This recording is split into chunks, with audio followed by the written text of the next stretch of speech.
Good morning everyone. आज हम लोग क्लास 10 के पृष्ठीय क्षेत्रफल और आयतन के बारे में पढ़ेंगे। तो इससे पहले हम पृष्ठीय क्षेत्रफल और आयतन के बारे में कुछ महत्वपूर्ण सूत्र आप लोगों के बीच निगमन करने जा रहे हैं, आप लोगों को भी मतलब कुछ बताने जा रहे हैं। वो सारे जितना भी फार्मूला है उस फार्मूले को क्या कीजिए, लिखवा रहे हैं समझा करके, उस सारे फार्मूला को क्या कर दीजिएगा, याद कर लीजिएगा। उस सारे फार्मूले पे अगर फार्मूला याद है तो मैथमेटिक्स जो पढ़ने का जो तरीका होता है एकदम उसका सलूशन जो हल हो जाता है, माने आसान हो जाता है। फार्मूला अगर याद है तो उस फार्मूले बेस पे सारे क्या है, मेंसुरेशन का सवाल, जितना मेंसुरेशन का सवाल है उस सारे फार्मूले पर भी आधारित होता है। तो इसलिए सारे फार्मूला टॉपिक वाइज मतलब लिखवाने जा रहे हैं, उस सारे फार्मूला को क्या कर लीजिएगा, याद कर लीजिएगा। तो आइए हम लोग चलते हैं। पहला हम लिखवाने जा रहे हैं वर्ग। आखिर वर्ग क्या है, तो पहले वर्ग लिखेंगे। पहले हम वर्ग के बारे में बताएंगे। वर्ग आखिर में एक्चुअली होता है क्या, वर्ग का मतलब होता है स्क्वायर। वर्ग का मतलब क्या होता है, स्क्वायर होता है। सबसे पहले स्क्वायर क्या है, स्क्वायर के बारे में पढ़ रहे हैं। तो स्क्वायर का पहले फिगर बना लें। स्क्वायर इसको कहते हैं, जैसे मान लीजिए चारों कॉर्नर मान लीजिए ए बी सी डी है, ठीक है, ए बी सी और डी है। इसका प्रत्येक एंगल जो है 90 डिग्री का एंगल होता है। प्रत्येक एंगल क्या है, 90 डिग्री का एंगल है। यानी कि इसकी सारी चारों जो साइड होता है आपस में इक्वल होता है। जैसे मान लीजिए इसका साइड जो होता है ए से डिनोट करते हैं, तो ए और ए और ए। अब प्रत्येक एंगल क्या है, 90 डिग्री का है, यानी कि प्रत्येक कोण क्या है, 90 डिग्री का है।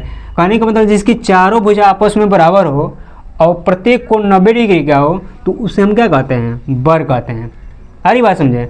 ये जो जितना खाली जो हिस्सा दिखाई दे रहा है उसको हम एरिया बोलते हैं। क्या बोलते हैं, एरिया बोलेंगे। इसको बोलते हैं क्या, क्षेत्रफल। क्या बोलते हैं, क्षेत्रफल बोलते हैं।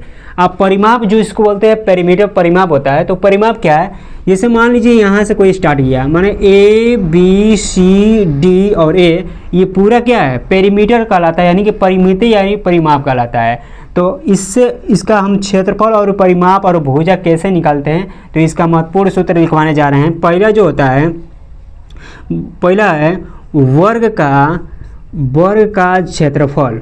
वर्ग का क्षेत्रफल क्या होता है, तो वर्ग का क्षेत्रफल होता है भुजा गुणे भुजा होता है। अरे समझ में, भुजा गुणे भुजा, यानी कि दो बार भुजा होता है, तो भुजा गुणे भुजा यानी कि भुजा स्क्वायर हो जाता है। ठीक है, अगर इसका मैं परिमाप निकालूँ, माने एक भुजा निकालूँ, यानी कि परिमाप, वर्ग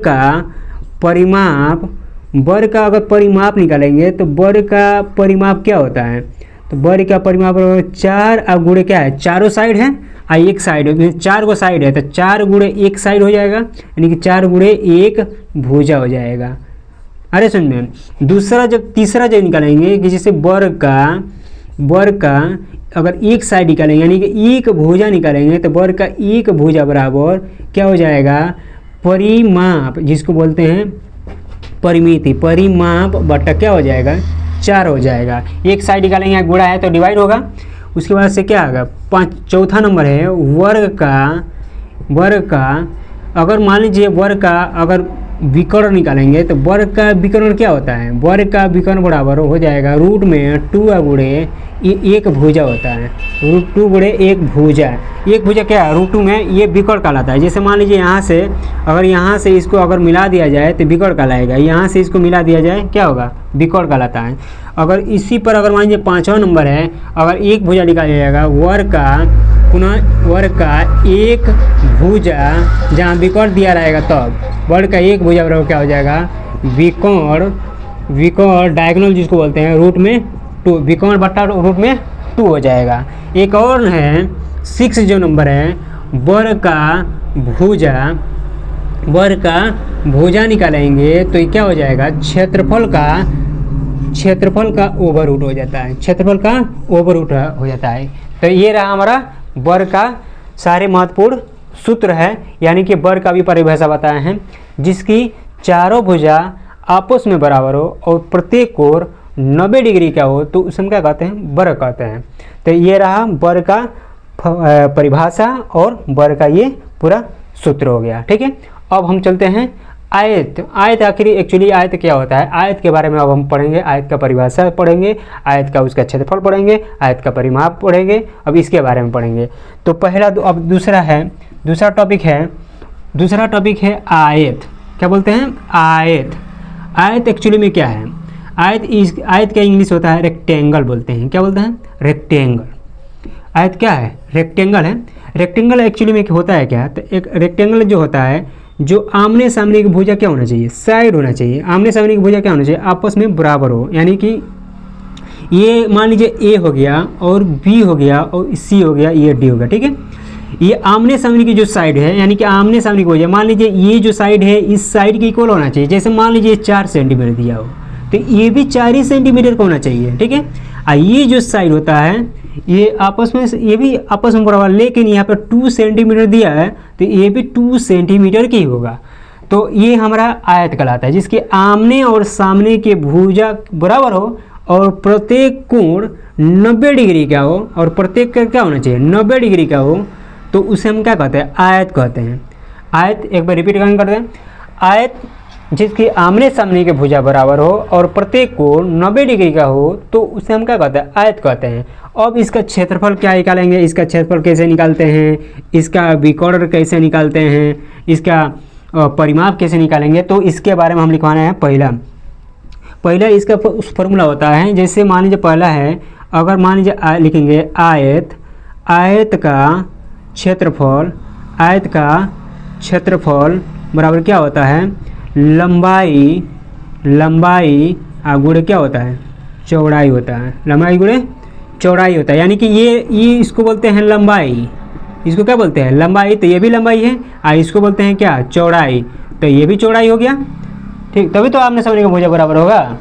तो आयत का क्षेत्रफल जब निकालेंगे तो लंबाई गुणे चौड़ाई हो जाता है। अगर दूसरा निकालेंगे, अगर आयत का लंबाई निकालेंगे, आयत का लंबाई बराबर ये हो जाएगा क्षेत्रफल बटा चौड़ाई हो जाएगा, क्षेत्रफल बटा चौड़ाई होता है।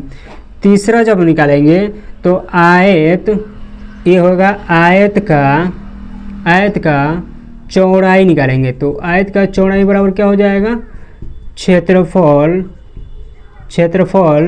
बटा क्या हो जाएगा, लंबाई हो जाएगा, क्षेत्रफल बटा लंबाई हो जाएगा। अब आयत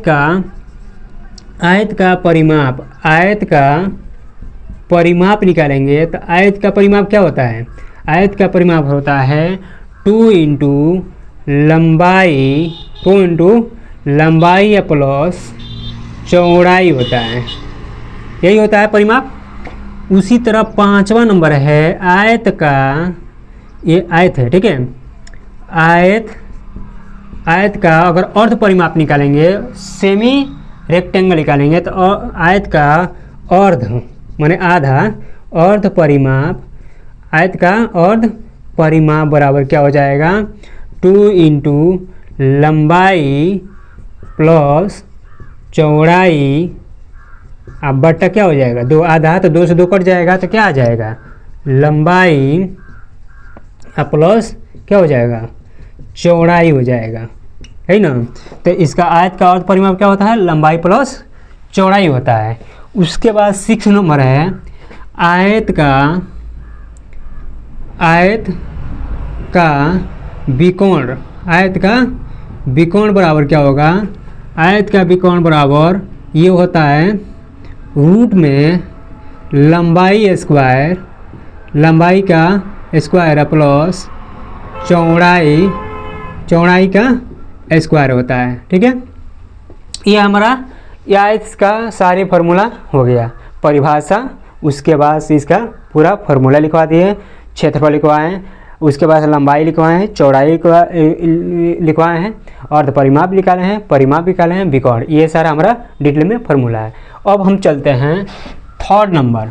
ये थर्ड नंबर क्या है, थर्ड नंबर ये है कि ये समचतुर्भुज है। क्या है, समचतुर्भुज। तो समचतुर्भुज क्या होता है, तो इसको इंग्लिश में बोलते हैं पहले रोम्बस। क्या बोलते हैं, रोम्बस।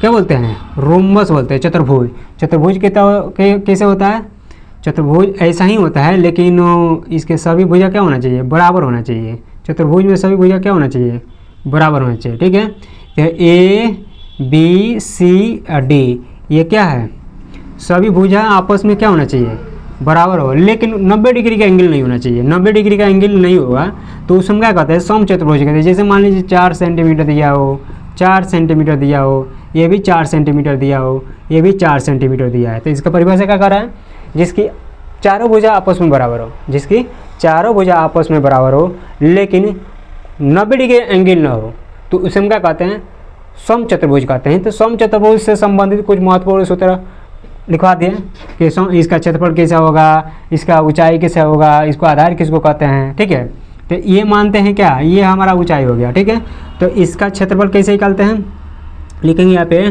समचतुर्भुज, समचतुर्भुज का क्षेत्रफल, समचतुर्भुज का क्षेत्रफल बराबर इसको कहते हैं आधार, जिसको इंग्लिश में बेस बोलते हैं, आधार गुणे शीर्ष लंब, आधार गुणे शीर्ष लंब, इसको ऊंचाई भी बोलते हैं। शीर्ष लंब का मतलब क्या होता है, ऊंचाई होता है। तो दूसरा समचतुर्भुज, समचतुर्भुज का आधार बराबर, समचतुर्भुज का आधार बराबर क्षेत्रफल, क्षेत्रफल बटा क्या हो जाएगा, शीर्ष लंब हो जाएगा, क्षेत्रफल बटा शीर्ष लंब हो जाएगा। उसके बाद थर्ड नंबर है समचतुर्भुज, समचतुर्भुज का शीर्ष लंब, समचतुर्भुज का शीर्ष लंब बराबर ये हो जाएगा क्षेत्रफल, क्षेत्रफल बटा क्या हो जाएगा, आधार हो जाएगा, क्षेत्रफल बटा आधार हो जाएगा। उसके बाद चौथा नंबर है समचतुर्भुज,